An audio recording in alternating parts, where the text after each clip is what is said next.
Let me show you, this is becoming a webinar tradition for us now, a crisis time webinar tradition. There's my people. Hi. You can see that Mrs. Goldfayn is drinking an iced coffee this afternoon. Mr. Goldfayn is doing no such thing. Mr. Goldfayn is not drinking coffee anymore. I've had my share for the day. The young lady is Bella. The young man is Noah. We've been spending a lot of time together. I suspect y'all might be able to relate to this. Steve says hi to you all. Thanks, Steve, for coming from Canada. I appreciate it. Sheila's happy she saw this. Thank you. Have you taught them? Have they taught you any TikTok dances? Asks Julian. Julian, no, I will not dance on command. I'll do webinars on command though, but I won't dance on command. AJ says, hello, Goldfayns. Thank you all for coming. I appreciate it. We're at 350 participants. It's 3:02 Central Time. I think we're probably okay to begin here. Hello from Texas, Stephen. How are you? Janet, hi. All right, I'm going to share my screen with you guys. Please let me know if you can see this. Here it comes.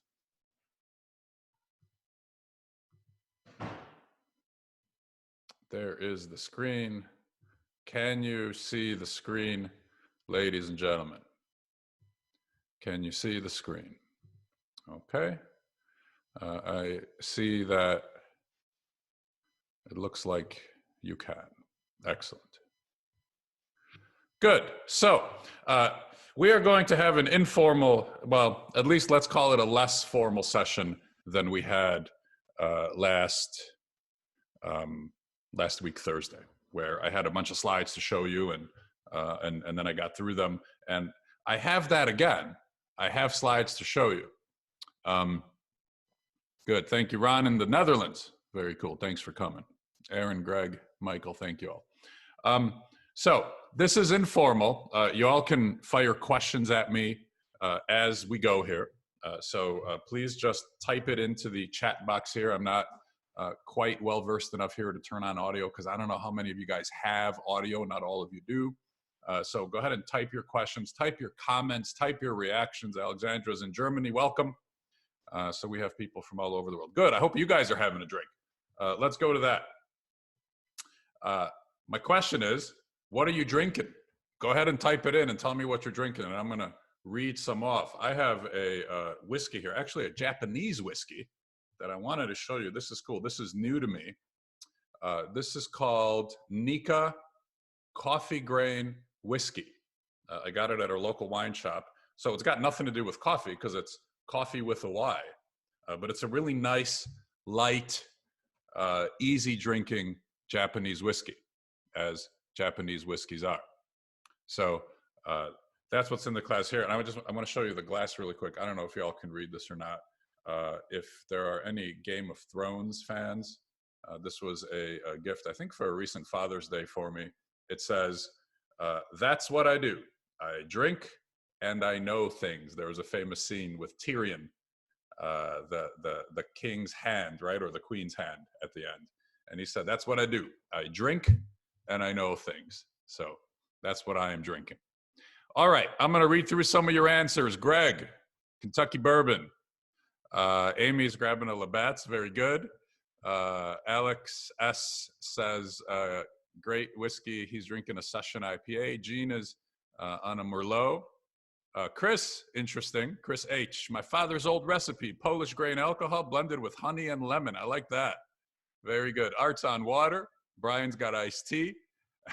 Shelby simply says, no, I will not. No, I won't drink. Lindsay, a Glenlivet. Very good. Water. John's on a martini. Vishnu, good old Budweiser. Yes, sir. Patrick.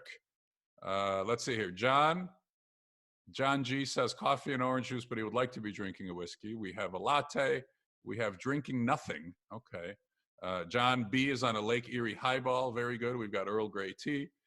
We've got Last of the Morning Joe, wine, Arnold Palmer, coffee, Heineken Light, and off we go. All right. Very good. So 400 participants. We are up to an even 400 right now, which is very cool. So thank you all very, very much for coming. I appreciate it. Interact with me as you wish. Jody, I see it. I don't know if I want to read it. I don't know if the others can see it, but I think you're in good shape there. Okay. Fire your questions and comments at me as we go, folks. I think we have two parallel goals right now for our selling. And these are sort of how to frame big picture. Number one, the goal is to succeed during the crisis. So as you think about your selling, I want you to think about it as having two specific goals. How do we succeed during the crisis? And I said this last week, if you were with me. The crisis, folks, is temporary. This time period that we're in, it's not forever. It's not even years. It's not even a year that we're talking about. This is going to last months. And so in those months, and what I'm talking about here is this severe lockdown, right? This is the, we're stuck at home, we're on quarantine. Those of you who aren't on official quarantine, you're probably on some kind of unofficial quarantine where it's highly advised not to leave the house, right? Or where you live. So in these months, we need to work on generating some income, right? We got to make some sales. I know many of you don't get paid unless you sell. So let's talk about doing some selling now, right? Let's see here. You can choose to send comments to all panelists, which is Alex, or all panelists and attendees, which is all of us. So at the bottom, there's a blue bar right below where Julian wrote that, right below your Zoom webinar chat window. If you click on chat, you can send to all panelists or everyone in the meeting. And then if you send it to everyone in the meeting will see. So we want to succeed during the crisis, and then we also want to position ourselves for immediate success when the crisis is over. And as I write there, it will end sooner rather than later. I think you should think in terms of 2 or 3 months until this is lifted. And then let's go. Let's sell. Let's sell now. And then let's really push the gas and fly when this crisis is over. So what's going to keep us from doing that? Janet says hello from Illinois. Hello, Janet from Illinois, also in the Chicago area here. I tried to sort of fill up the slide here. Fear is the thing that's going to keep us from having success now and also from having success when this is all over. In fact, fear is the thing that keeps us from having sales success in normal times, in good times, right? Fear is the thing that keeps us from picking up the phone. Fear is the thing that keeps us from being present and telling our customers about what else they can buy and following up on quotes and proposals and asking for the business and picking up the phone, right? We send emails instead of make phone calls because of fear in normal times. And in this time, there's crazy amounts of fear flying around. Now, I had this slide up last week, but I've added to it there below the arrow. We are fearful, right? We who sell are fearful. And our customers are also fearful. Very, they're out of the office. They're at home like we are. They're with their families like we are.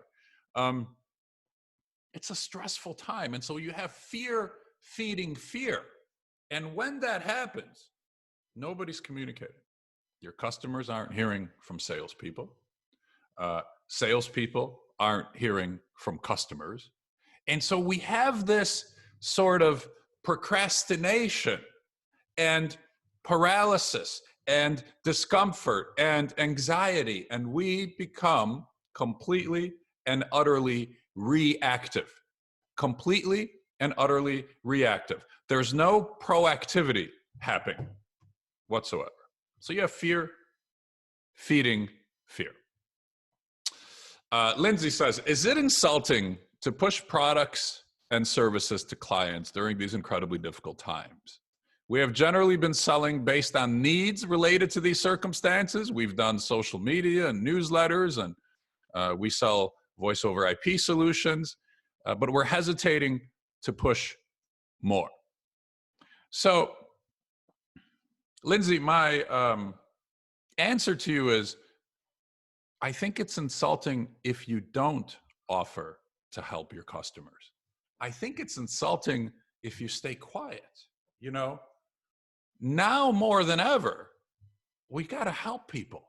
You know, we kind of owe it to them to help them, don't we? And when we stay quiet, I think actually it's not that we're not helping them, it's that we are hurting them.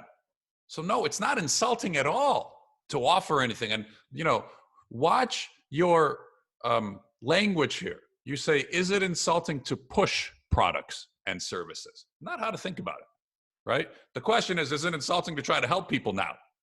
And I'm telling you, hell no, right? It's a happy hour, so we can speak openly here. No, it's not insulting. It's harmful if you don't offer to help them.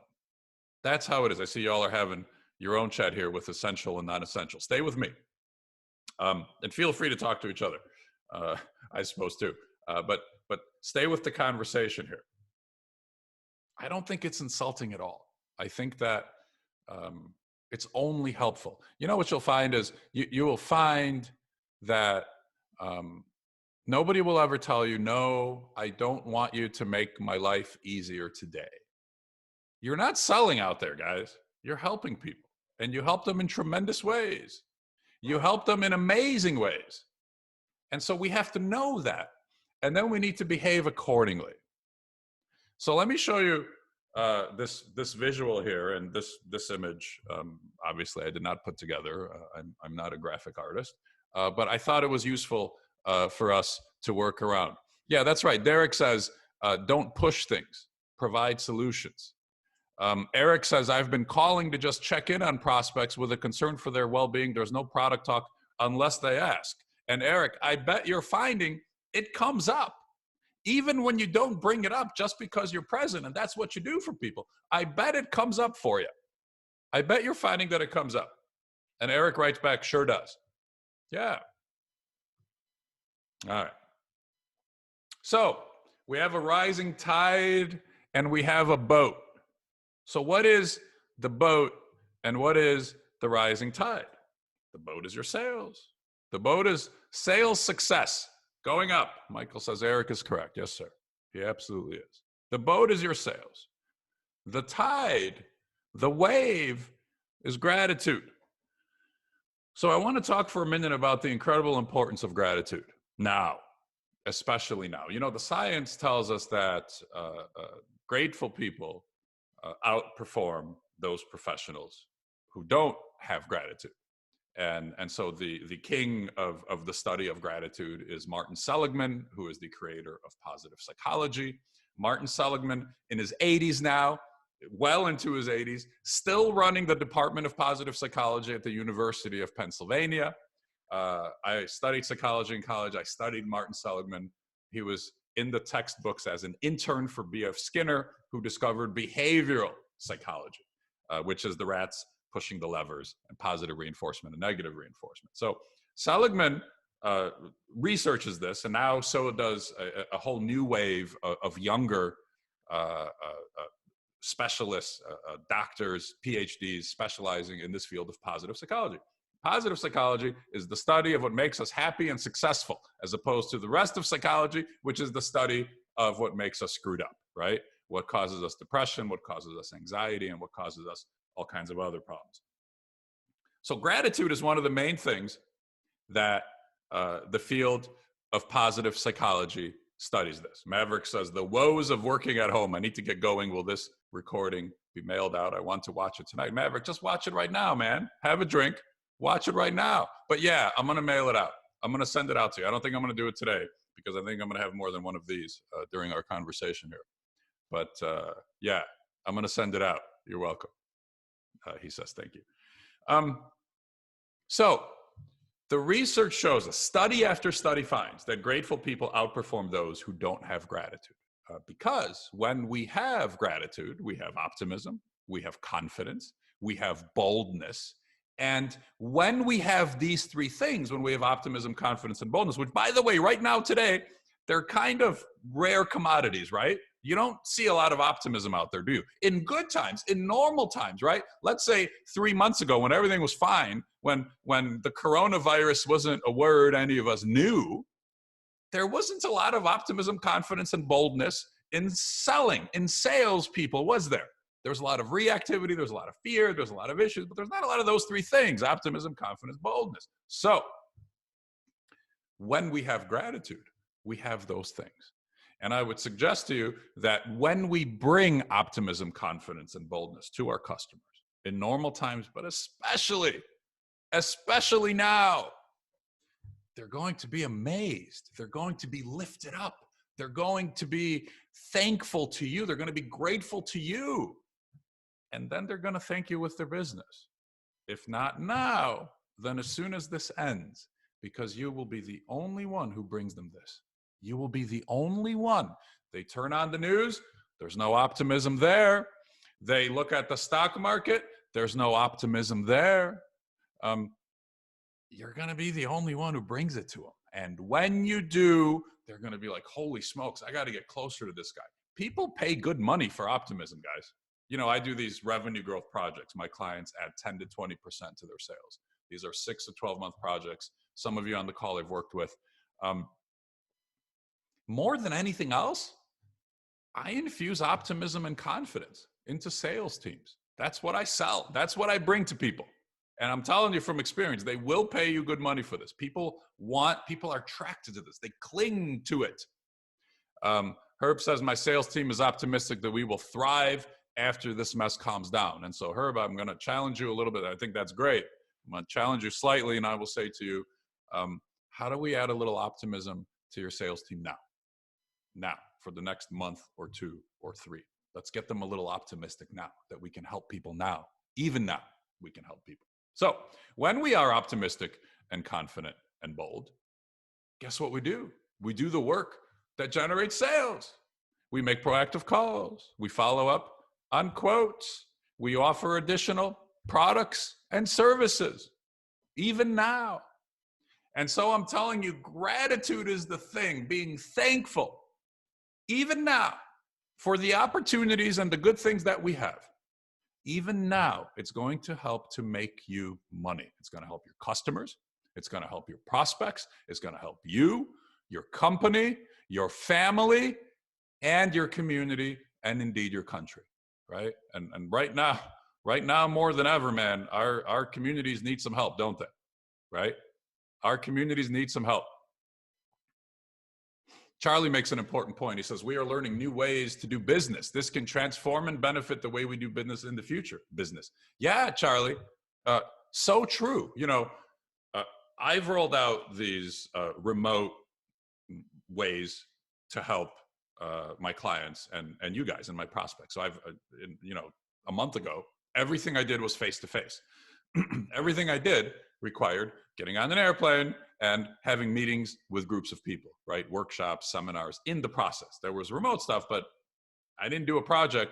I couldn't do a project without having at least 2 in-person interactions. And just like Charlie said, the things you're developing now, by necessity, you're going to put them to good use when this is over, right? You're going to have an opportunity to continue rolling this out.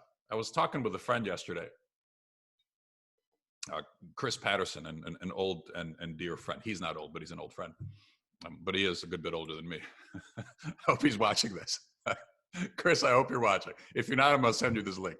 And I said to him, I'm having this, Eric, yeah, old is relative. I'm having this, this creativity, this surge of creativity caused by crisis, you know, and it's creativity formed by great tension and anxiety, right? Because you can't go through this time and not feel it. So good comments. I hope you all can see all of these comments. I hope you all are sending them to all participants. Actually, you're not. I can see it says all panelists. So Eric says old is relative. Farrell says, age is only in your mind. And then Tess says, thinking outside the box. Michael says, and I am relatively old. Age is relative, and I am relatively old. Creativity spurred on by tension and anxiety. And so I started thinking about it. You know, performing artists, musicians, bands, they do their best work when they're hungry, don't they? When they get famous and rich, they don't do very good work compared to the work they did in the early days when they didn't have anything, when they didn't have any money, right? Elton John, Billy Joel, the Beatles, they got huge, they got rich. Elton John moved into his mansion. The stuff in the rich years doesn't really stack up to the stuff in the poor years, right? So here we have an opportunity spurred on by crisis, real crisis, right? And for many of us, so I'm 43 years old. You know, in my life, the last real crisis was 9/11, and I was in my early 20s, and no family, no kids, you know, much fewer responsibilities. So this, for many of us, is you know, sort of people in early middle age and so on, where this is our first thing, this is our first crisis. And so who said it? A politician said it in the last administration. He said, never let a good crisis go to waste. You know, and I think he was saying it sarcastically for political purposes. The last mayor of Chicago, who was it? It was Obama's chief of staff, and Rahm Emanuel. Thank you, Rahm Emanuel. Yeah, my wife and 4 of you said it at the same time. Thank you, guys. Rahm Emanuel said, never let a good crisis go to waste. And so I'm telling you, don't let this crisis go to waste in terms of your creativity. Create ways to help your customers. Create ways to help your prospects, right? Use this surge of creative energy to find ways to help your customers and your prospects. Yeah, muscles need to tear to become stronger, right? That's right, Farrell. You're right. So back to gratitude here. How do we become grateful? I'm going to give you 2 specific ways. How do we add more gratitude into our lives, right? It's easy to say, well, be grateful. How? How do we become grateful? Let's get practical here. In Seligman's book, Learned Optimism, it's a seminal book. Learned Optimism is a little paperback. I have it on my shelf over here. And it literally talks about how can we teach ourselves to become optimistic. Julie says, this is my opportunity to let my customers know I am here to help. It's a reason to contact people that you may have neglected. Julie, amen, sister. That's right. This is your opportunity. Now, when it wasn't crisis, that was also your opportunity, right? But let's contact them now, at least. Let's contact them now so you can work on succeeding now and set yourself up to succeed in the future. All right. In Seligman's book, Learned Optimism, he says the simplest way to build optimism is to write down what you're grateful for. And so each day, think about think about writing down 3 specific things you're grateful for. 3 things you're grateful for today. Maybe it's your home, maybe it's your family, maybe it's your customer, maybe it's your garden. Maybe it's the store that's still open. Maybe it's the fact we can go to the store and magically buy food, right? That's all laid out there amazingly for us by the first responders making the minimum wage, stocking shelves all night in the midst of coronavirus, right? That's amazing what they're doing. I'm grateful for those people. Look at you guys. Michael says, creative juice is flowing. Aaron says he's grateful for the webinar. Elizabeth says she's grateful for webinars. Jeff is grateful for his beer. I am too, Jeff. Write down 3 things you're grateful for. Try to do it daily. And you know what? You're at home with your kids, many of you. Get your kids to say 3 things that they are grateful for. My wife and I do this. We do this with the kids. The last thing before bed, what are 3 things you're grateful for, right? They're missing their friends. They're missing school. They're missing structure. Have them talk about 3 things they're grateful for. Grateful for being old, says Chris Patterson. Indeed, he was on the webinar. Welcome, Chris. Much, much older than me. All right. But I've learned much from your wisdom too. Okay. Let's go to, so the first way to become grateful is to actively think about what you're grateful for.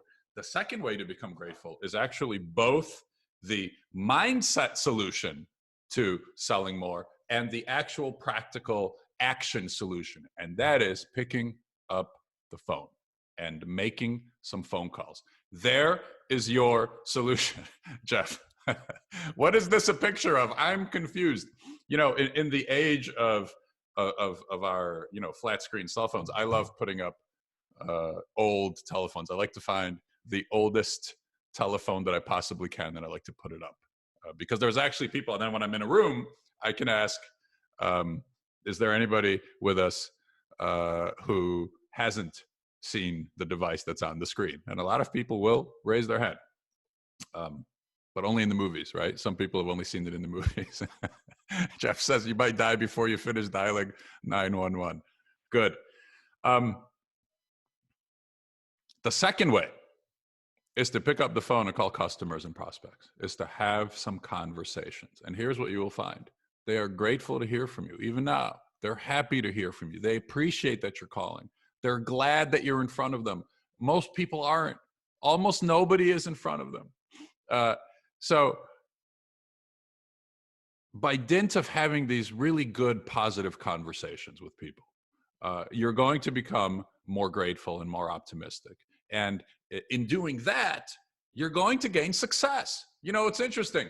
Confidence begets confidence, gratitude begets gratitude, and success begets more success. You're going to have a good phone call. You're going to feel good when you talk to them. Hey, Farrell, I'm going to come back to your point. Okay, so maybe write that down again if I forget to come back, because I want to get through what I'm saying here. You're going to feel good after your phone call because you'll find that people are happy to hear from you. And then you're going to use that energy to make the next phone call and then the next one. And so you get into the success circle, right? Have a good call and then have a good conversation and then have a good outcome and then get energy from that. And then you use that energy for the next call and around you go.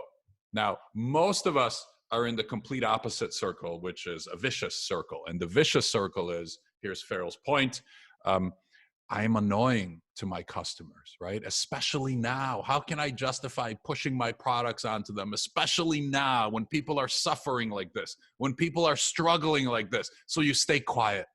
You stay in a defensive shell, right? You're in a shell and you're trying to keep stuff from falling on your head so that it doesn't crush you. So you don't pick up the phone, and then you don't get positive energy, and then you sort of sit there, and then an hour goes by, and you're reading all the bad news, aren't you? You're on CNN, and you're on all the things that you read, and you don't make calls, and then the day goes by, and then how do you feel? You don't feel so good, and then you come back to work the next day, and you don't make calls again, right? Because you feel bad from the day before. So that's a vicious circle, and guess what's happening in that circle? Nobody's getting helped. Right? Nobody's getting help. Not you, not your family, not your company, not the customer, not the community, not the country. Nobody. And I'll do one better. I'll do one more dramatic for you. It's not that they're not being helped. It's not that you're not being helped. It's that you are being hurt and they are being hurt. When you remove your help from the world, you are hurting the world and your family and your customers and your company and your community. You are hurting them. It's not that you're not helping them, which is flat, which is a zero, right? You're hurting them. You're harming them because you have amazing value in your products and your services and in your service, in your personal service. Don't keep that from people, especially now. Don't keep that from people, right? And then Julie says, amen. Yes. Some of you are saying, well, I can't sell anything, right? I mean, they need to come into my store. Okay, call them anyway. Call them anyway and see what you can do with them over the phone. We have some retail people with us. Call them.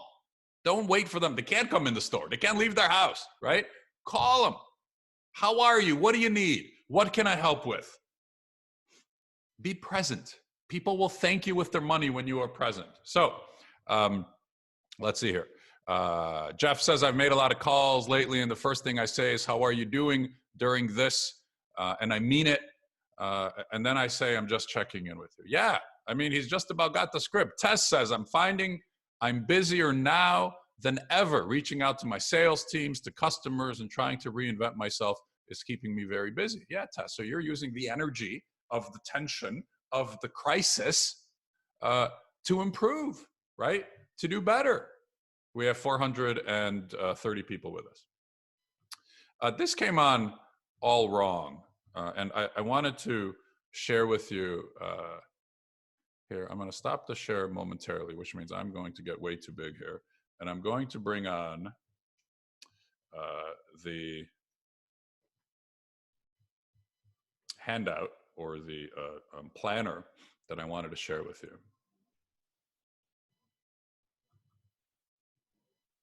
All right, here it comes.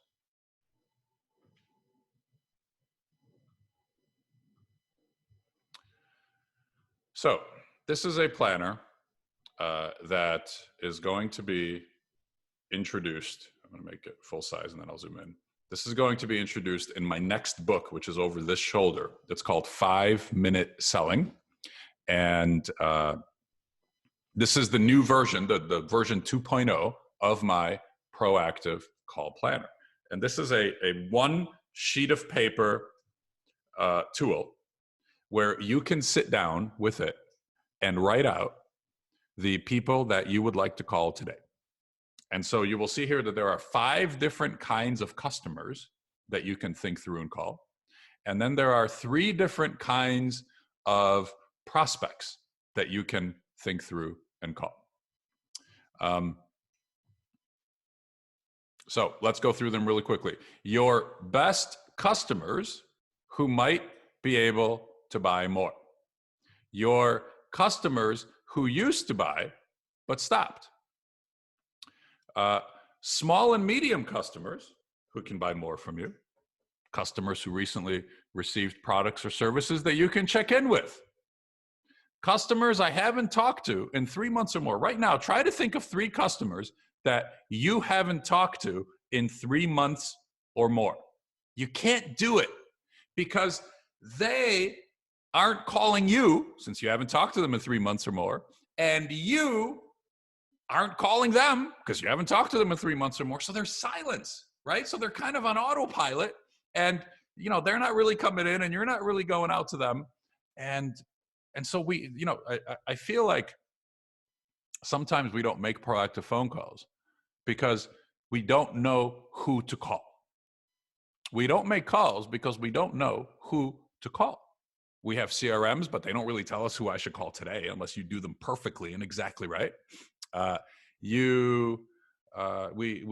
email doesn't tell us who to call. Our address book is a list of people, but it doesn't tell us who we should call today.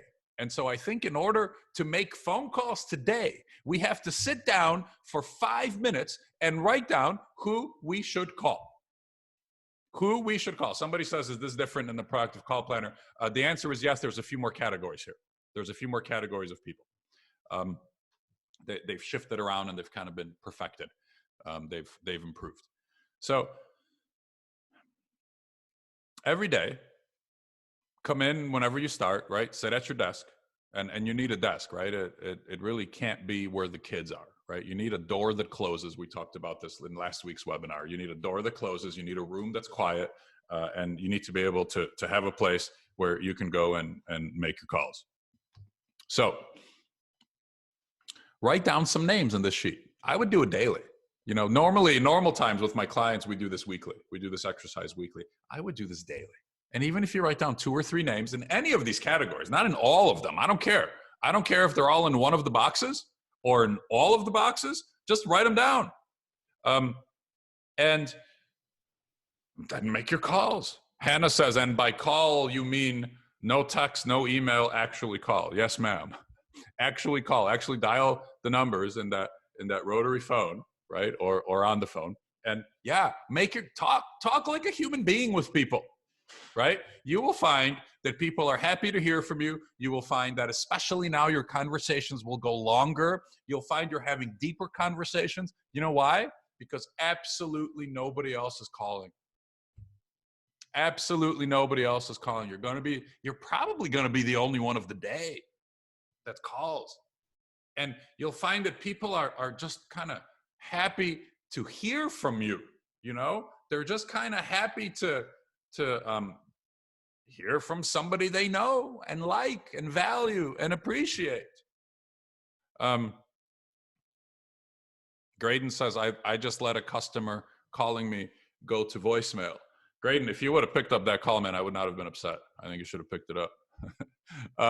Farrell says, I'm finding lots of voicemails and non-return calls. Jordan says they're grateful. Yeah, both of you are right. So let's go through this here. How often is too often in times like this, asks James M. Hello, James. I actually saw your question come in. I think I put it on the screen. I think I have your question in the web meeting. How often is too often? I think every couple of weeks, right? A call every couple of weeks, every 2-3 weeks, you're good. And you've got more than enough people to do 5 or 10 a day and not repeat a call every 2 or 3 weeks, right? I think every 2 or 3 weeks is good. If you want to wait monthly, it's a little long, but also probably okay. I would just dig into your customer. If all of us just called customers that we haven't talked to in a while, right, in X number of months, and you make your X, we've got more than enough people to talk to. Remember, 2 parallel goals. Number 1, sell today. Number 2, prepare ourselves to sell when this ends. The day this is over, people need to be prepared to buy from you. How do you do that? You talk about it. If you can't, this is in quotes, me talking to a customer. Look, if we can't make it work now, and I understand, right? You can't, there's some things that you can't pull the trigger on today. Let's talk about what we're going to do together when this is over, when this passes, right? Because there will be sort of like a day this ends, right? And whether that's when they find medicine for it, right? I think the day the drug comes, this all changes. The fear gets lifted, right? It's just something we can catch and then get better from, because the medicine will be a week or 2 or whatever it is, but then we'll get better. And so the fear goes away, right? And then practically this changes and this ends when we can kind of go back to work, right? When we get out of the office. And Jeff says, I believe it depends on what you sell and how often those customers purchase from you. Yeah, you're right. And look, all of us have dozens, if not hundreds of people we can call who know our name and whose name we know. And that's what I'm talking about here. I'm not talking about cold calling. I'm talking about call people whose name you know and who know your name. And that's it. So we go back. 5-10 minutes with this planner each morning. Okay? Now we go to your comments and your questions that you sent in when you registered for the web meeting. Jerry B simply says, I am feeling lost. Jerry, you're not alone, man. There's a lot of people in this boat. And this is a honest and sort of terrifically simple sentence, right? 3 words. I'm feeling lost. Totally understandable. So are many people. So are your customers. So are your prospects. Call and connect with them. I bet you'll feel less lost. I bet it'll help you to feel better. Herb says we are in uncharted territory. Yeah. So totally normal. You're in the majority. And the way to fix it is also actually the way to sell more. And it's the way to gain optimism and confidence. And that is pick up the phone and call your customers and your prospects who are also feeling lost. Many of them are. They're no different than us. Michael, do you have those call sheets available somewhere? Yes. I'm going to, well, no, not yet, because they're not launching until the book comes out, which is in August, but I'm going to email them to you. Let's see. Amy says, I planned on making 20 calls per day, but I have not hit that number yet because when I reach one, we end up talking for a long time. Amy, I think 20 calls is a lot, right? I think in normal times, 20 calls is a lot. Don't put that pressure on yourself, because if you don't make 20 and you make 17 and you're going to feel like you failed, that ain't right. You've had an amazing day of communications, but 20 is a huge number. So don't set yourself up to feel like you haven't hit a goal or a milestone, right? 5 calls and then do more, and then you'll feel good. So I think 20 is too much just as a goal. Stacy says, when is the right time to start selling again. Stacy, the right time is like last week, 2 weeks ago, a month ago. Now is the right time. This is no time to be timid or cautious. Now is the time. Yeah, Herb says in all caps, right now is the time. And I totally agree. Now is the time to sell. And I don't want you to think about it as selling. Too many people are uncomfortable selling. You're not selling. You're helping. Think of it as helping. You're not selling. I have to, my clients and I talk about this all the time. You're not selling to people. I don't even use the word selling all that much, right? The book is called Selling Boldly. The other book is called 5 Minutes Selling. The description is my clients add 10 to 20% new sales annually. But we do that through helping more people, not selling more people. Scott R. says, call, listen, be empathetic. You're not selling.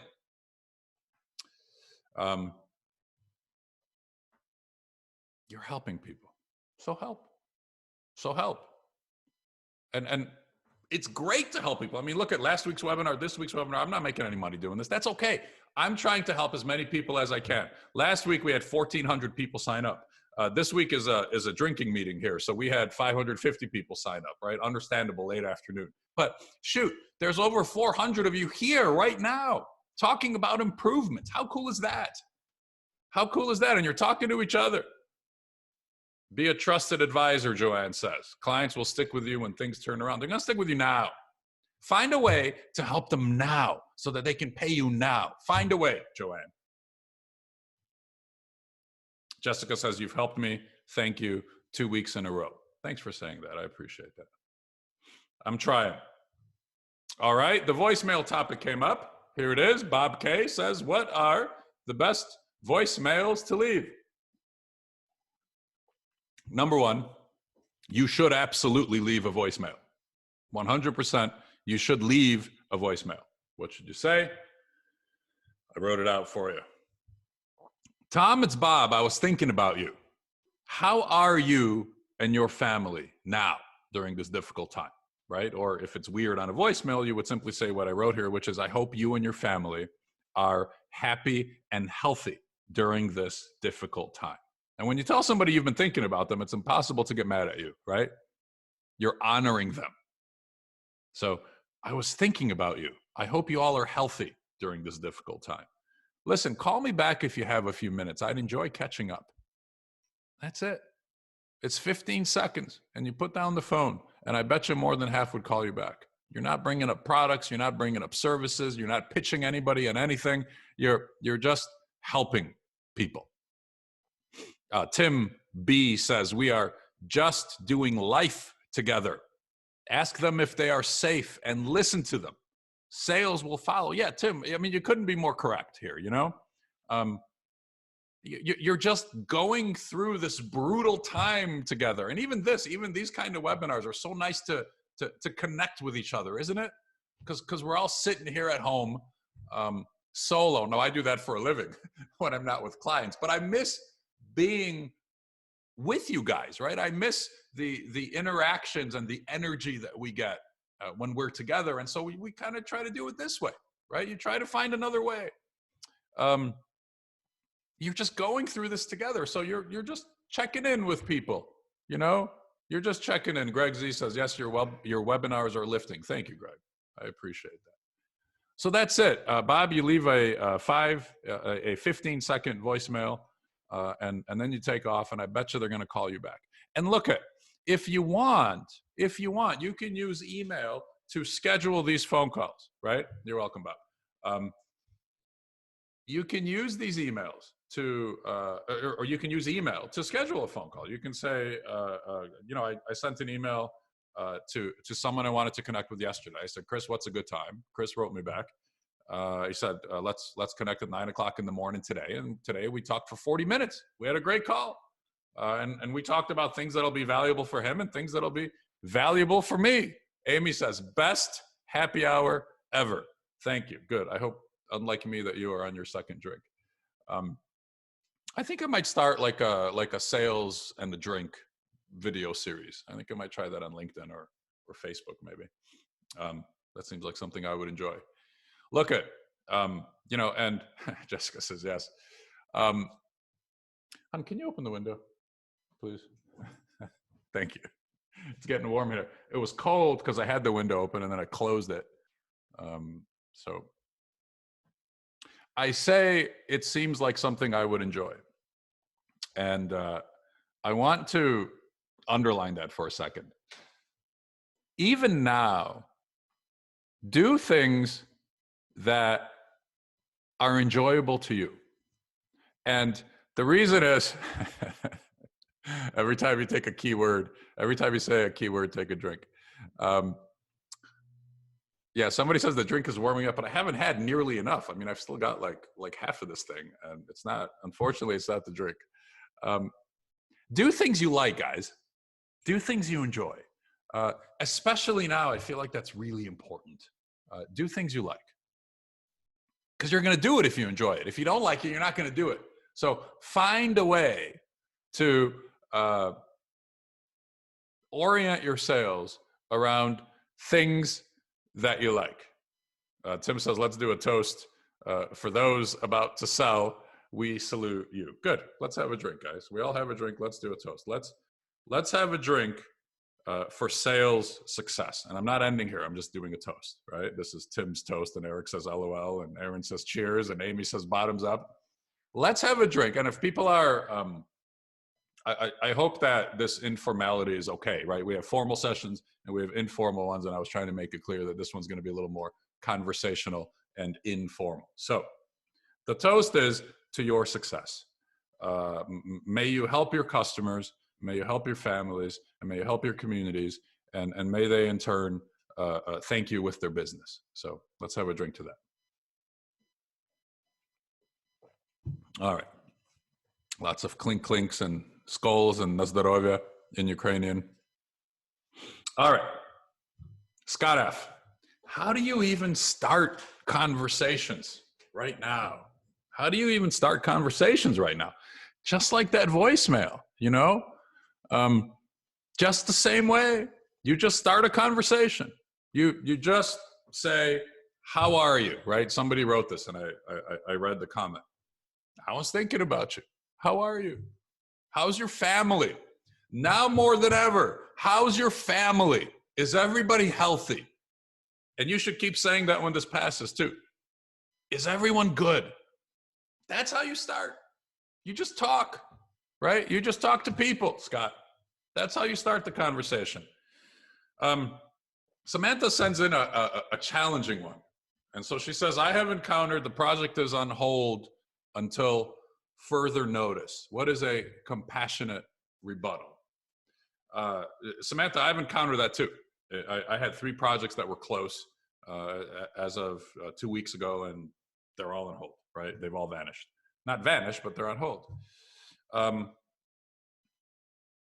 think rebuttal is the wrong word, right? Because rebuttal is they, they go this way and you kind of go that way, and then there's sort of offense against defense and offense against offense. That I don't, it's not a rebuttal. It's I don't know. It's helping. It's supportive.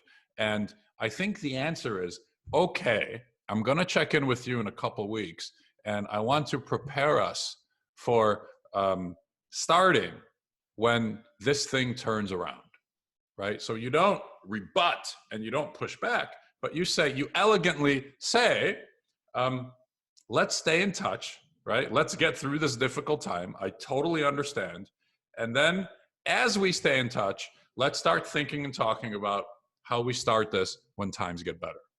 All right. So think about this language and write down what this sounds and feels like for you, because you're going to hear a lot from people. You're going to hear the objection of, it's just not the time. The time ain't right. It's not a good time right now. Lots of dogs barking, I'm sure, at everybody's house. For me, it's also a normal thing. So if they say not now, don't push them into now. Elegantly glide them towards later. And make sure they understand that the conversation's not over. You're going to revisit it with them. And so that's the conversation. Sergio Z, hello Sergio. How can I approach a customer that wants to buy but his boss is somewhere else for approval and his boss hasn't responded? Look, there's things we can control and there's things we can't control, both on a micro level and a macro level. And this is something you can't control. You stay in touch. Stay in touch with the customer. Express your interest and hope it works out. Do your best. Folks, there's a lot of stuff we can't control right now. I want you to focus on the things you can. We always hear athletes saying, I can't control it, right? Well, the athletes, what they say is, I only focus on the things that I can control, and everything else is out of my control. So I can't control if the coach is going to play me or not. I can control giving my best effort. I can't control if the person's going to pick up the phone. I can control making the call. I can't control if I'm going to be locked down due to coronavirus. I can control what am I going to do to try to sell even now, right? And I would suggest the thing to do is to pick up the phone, right? As we've said over and over and over again. Pick up the phone. So control the things that you can control. All right?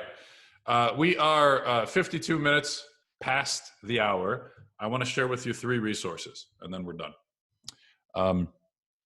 Farrell says, pick up the phone is my new mantra. So 3 resources that I have put together for you. After last week's webinar, I put together the Selling Boldly private group. This is completely free. We're up to 100 members now. And it's a place for us to come together and share ideas and talk about how the week's going and ask questions. And so you can see here, there's 34 people have posted a proper introduction here. And then this is just an example of a post that I put up, which says, gratitude drives sales. Please post at least one work or sales related area in your life you're feeling grateful for. And so we have some comments here. It's a place where I'm going to be posting videos. It's a place where I'm going to be doing teaching specifically there. That's not going to be anywhere else. So actually, when this webinar closes, a link will open up and take you there. And if you just join the group, you can hang out with us there, right? Where it's not an hour-long detailed webinar.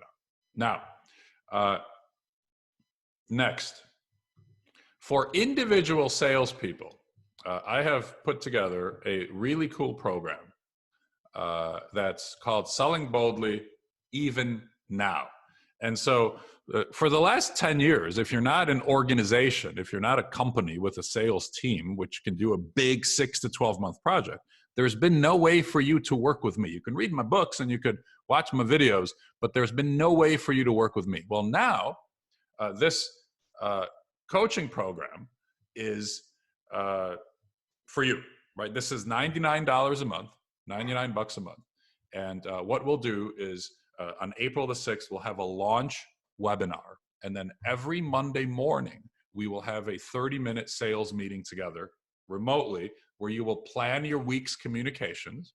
Then you will go off and do them, and you're going to track them, and you're going to record them to us, for us, right? Kelly R. asked the question a little while back, Kelly, and I tried to remember it, and I'm glad I did. So Kelly asked the question. She said, is that form available anywhere? And so my answer is you're going to get it through this program, including all of the planners and the trackers that are in the next book, which is 5-Minute Selling Over My Shoulder, which I haven't even started promoting yet because it comes out in August. So at $99 a month, we will have a learning webinar. We will have a Monday morning live sales meeting, right, for your dose of positivity and optimism. And then I'm going to ask you to track your actions on a tracker, which we're going to use Google Forms at first, but I am working on a really cool app, which I think you guys will enjoy. That's going to come out in about 90 days. And then every week, I'm going to turn around back to you a scorecard of who's done what and how it's gone, right? How many actions have each person done? And I'm going to share with you your top wins of the week, because on the forum, there's going to be a question that says, write in your top win of the week, whether it was a sale or a new piece of business opened or a piece of business progressed. So I'm going to ask you to share that.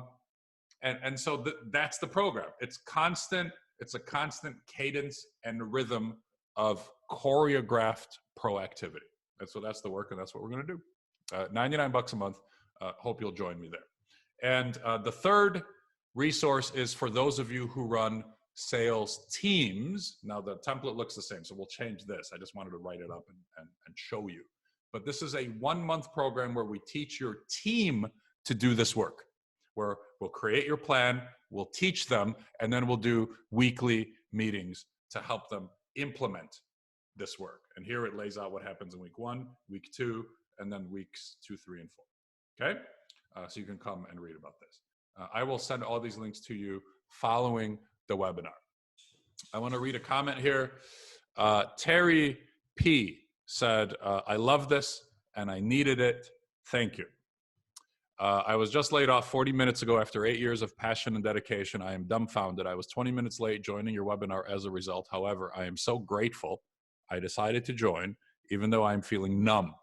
I know I help people every day by listening, caring, being compassionate, knowledgeable, and forward-thinking about how I can help them. And also their roles and their organizations. I will continue to do what I do with passion and heart. Now I just have to figure out where my services are best needed. Should be an interesting couple of months. Terry, under no circumstances should you give up. Under no circumstances should you crawl under a rock into a defensive posture. What you should do is know your great value. And so you should take your note here, take a picture of it, take a screenshot, and read it. Read it regularly, because you help people in tremendous ways. And as long as you know that, you're going to behave accordingly. So keep going, keep fighting. And now speaking to all of you, keep bringing your great value to your customers and to your prospects, especially now. Sell now and set yourself up to sell as soon as this is over. And it won't be long. This will not be long. There's going to be a quick feedback form that pops up with 3 questions when this webinar closes. I thank you all for being with me. Thank you very, very much. Cheers to you. And I wish you guys all the best. And look forward to talking with you soon. Thank you, guys.